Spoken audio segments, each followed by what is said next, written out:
Assalamualaikum, salam Malaysia Madani. Integriti merupakan asas kepada pembangunan negara yang kukuh. Timbalan Perdana Menteri Datuk Seri Fadilah Yusof berkata, tanpa integriti, segala usaha pembangunan ekonomi, sosial dan politik akan terjejas. Menurutnya, ia perlu dibudayakan termasuk menjadikannya sebahagian daripada DNA bangsa, termasuk aspek operasi dan pentadbiran setiap organisasi di negara ini.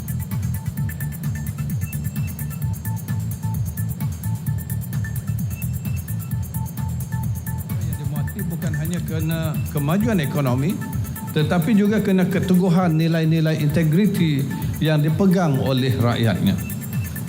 Dalam keluarga, kita mendidik anak-anak dengan nilai-nilai murni seperti kejujuran, tanggungjawab dan accountability. Di sekolah pula, pendidikan integriti harus dipupuk sejak awal agar generasi muda kita dapat membesar menjadi warga negara yang beretika. Beliau berkata demikian ketika berucap merasmikan sambutan Bulan Integriti Nasional 2024 di Pusat Pameran dan Konvensyen Madrid, Kuala Lumpur. Tulisan Jawi memiliki kekuatan dan identiti yang penting untuk masyarakat Melayu perlu diperkenal kepada generasi kini dan akan datang agar tidak hilang di telan zaman. Masyarakat Melayu harus merangka strategi mengatasi cabaran, terutamanya pemingkiran tulisan Jawi yang menjadi sebahagian daripada jati diri dan memerlukan kerjasama pelbagai pihak. Raja Muda Perlis Wangku Said Faizuddin Putra Jamalul Lail bertitah bahawa tulisan Jawi perlu dilestarikan bagi membetulkan persepsi menganggapnya tidak relevan dan bernilai.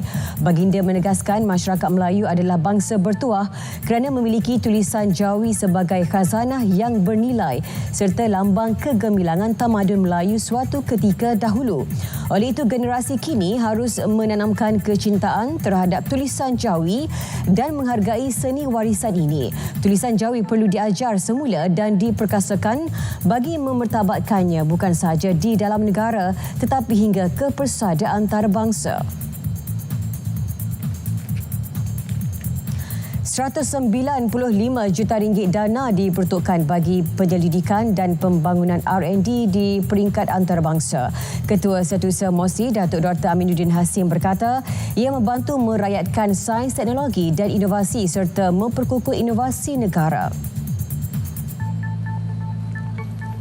Apabila kita menggunakan dana R&D yang telah diberikan pada kita iaitu 195 juta untuk kita galakkan lagi R&D di peringkat international. R&D, dana yang dikhususkan pada R&D adalah 1/3 daripada dana keseluruhan. Keseluruhan yang diperuntukkan oleh kerajaan adalah 600 juta. Tapi 1/3, 195 juta itu khusus untuk MOSTI adalah untuk program-program pengkomersialan yang mana kalau di universiti mereka lebih terjurus kepada foundation, asas R&D. Beliau berkata selepas menjadi tetamu dalam program Selamat Pagi Malaysia, menurutnya setakat ini lebih 3,900 daripada 5,000 jumlah sasaran berdaftar dalam program My Startup di bawah MOSTI. Masyarakat disaran rujuk pusat mediasi komuniti bagi menyelesai pertikaian secara aman. Inisiatif berkenaan diwujudkan sebagai platform penyelesaian konflik selain memupuk keharmonian komuniti. Pusat mediasi diharap dapat menggalakkan penyelesaian konflik dengan lebih cepat dan kondusif dalam komuniti, terutamanya di kawasan pembangunan berserata yang pesat.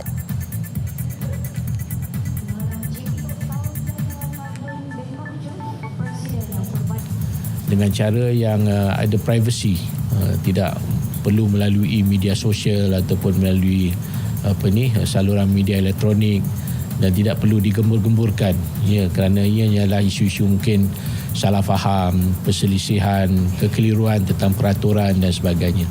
Jadi dengan penerangan dan penjelasan yang didengar oleh semua pihak yang terlibat, maka isu-isu yang dihadapi itu boleh diselesaikan dengan cara yang aman. Sekian berita semasa dari Sungai ke Segara, Palestin, Pasti Merdeka. Salam Malaysia Madani. Assalamualaikum.